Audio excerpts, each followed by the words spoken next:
How to take action to stop animal abuse. Every year, thousands of pets in the U.S. are reported as abused or neglected. Animal abuse, including physical abuse, neglect, and improper care, happens across the world and can leave animals injured, afraid, or even dead. Concerned individuals can help fight animal abuse, though, on local and national levels. By learning the signs of abuse, volunteering with local organizations, and working with local lawmakers to create stricter policies regarding animal welfare, you can take action to help stop animal abuse starting now. Method 1: Recognizing animal cruelty. 1. Read local and state cruelty laws. Laws regarding what constitutes animal cruelty and what can be done about it vary between nations, states or provinces, and local governments. Read your federal, regional, and local laws regarding cruelty. Often, such laws can be found online by searching a central government system. If you cannot find any such laws or regulations, try calling a local legal hotline for information on where to find animal-related policies. 2. Find signs of animal cruelty. Animal cruelty entails more than just violence against an animal. Cruelty can also come in the form of neglect or overwork. Learn everyday signs of animal cruelty, and keep an eye out for them in your community. These may include collars that are tight enough to cause wounds, ongoing injury or illness, conditions such as fleas, ticks, hair loss, or scaly skin that is not actively being treated, impeded mobility, inadequate shelter or being tied up outdoors even in inclement weather, kept in unclean area littered with feces, garbage, or potentially harmful objects. Animal is housed in a kennel too small for them to stand or turn. 3. Make contact with your local shelter. Talk to your local animal shelters and rescue organizations about what sorts of cruelty issues they deal with and how to report them. Different organizations may have different criteria and protocol, so knowing who is willing to handle what in advance is important. Call your shelter and let them know, "I'm trying to educate myself about preventing animal cruelty. What kind of rescue cases do you work with here and how should I report an abused animal if I encounter one?" Method 2: Fighting animal abuse directly. 1. Report any instances of abuse. If you believe an animal in your area is being abused, report the situation right away to your local animal control or humane society offices. If you cannot find the direct number, call your local city offices or, if you're in the United States, call 311 to get the necessary contact information. Record what you observe. Make a note of what actions or symptoms you believe are part of the abuse. If possible, offer to include photo or video in your report. Be prepared to testify after you call in an abuse investigation. 2. Alert authorities but avoid intervening. If you see an act of violence in progress against an animal, call 911 or the local police station right away. Direct intervention is not recommended, but you can have emergency services dispatched immediately if the animal appears to be in a life-threatening situation. If the animal is in a truly dangerous situation, such as locked in a car or having an act of violence performed against them, call 911 right away and stay nearby so that you can inform them of the dog's condition. An officer will be dispatched as soon as possible.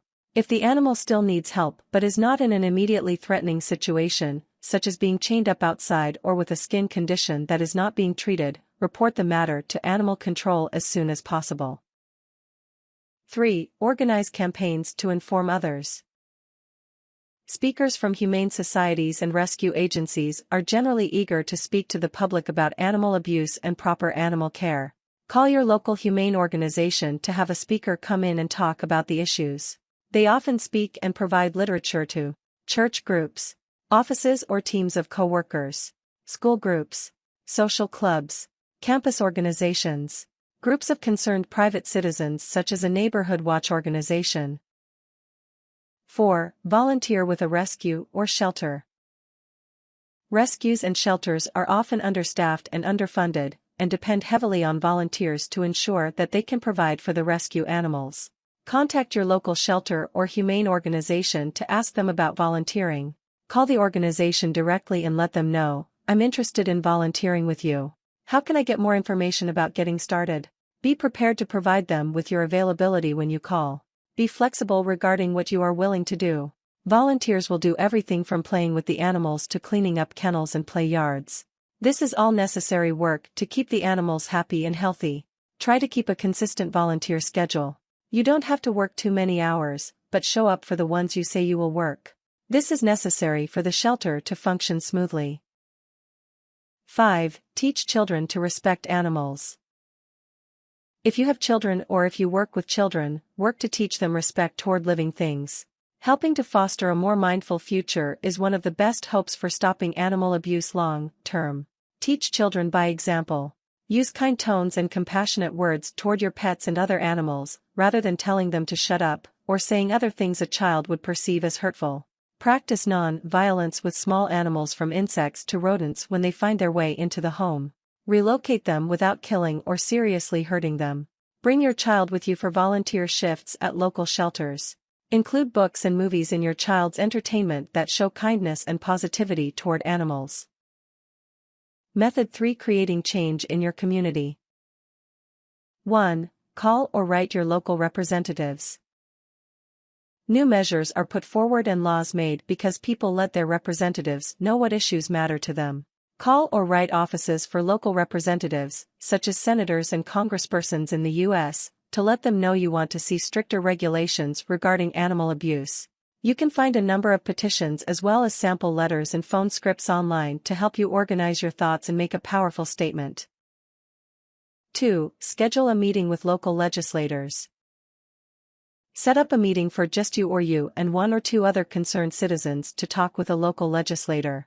Call their office and let them know, "I would like to set up an appointment to talk about an issue I believe is important to our community."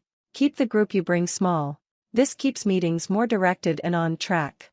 Appoint a single person to act as spokesperson for the group. Prepare talking points in advance. Have any facts or statistics you would like to quote written down, and make sure you have a central message such as, "There is not proper legislation in this community to protect animals." Remember, you will only have about 15 minutes to talk. If you are meeting about a specific measure, have your statement about why you support or oppose it ready, citing text from the measure itself to help prove your points. Dress professionally and be punctual. 3. Join an advocacy group. Many humane organizations, as well as national groups like the ASPCA, have advocacy groups or organizations that work to promote animal rights and welfare within local communities.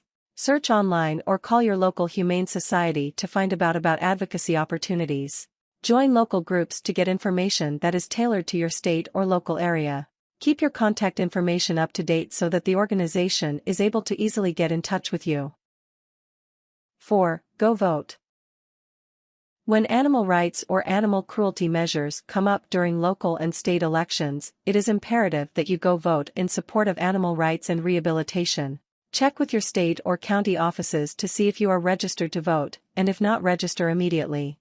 Remember, you do not have to vote for every issue on a ballot. If an election involves an animal welfare measure as well as other measures you don't want to vote on, don't skip voting. Instead, go and vote specifically for the measure that do concern you. Check every election cycle to make sure your voter registration is up to date. Tips. Remember to treat animals with kindness and respect in your daily life as an example of compassion toward animals in your community. If you think physical ailments such as wounds or fleas is a sign of abuse, check to see if the owner is treating it before you report them for harm to an animal. Remember that most animal abuse is the result of not understanding proper animal care, not outright hate towards the animal. Offer help where you can to better prepare pet owners to care for their animals.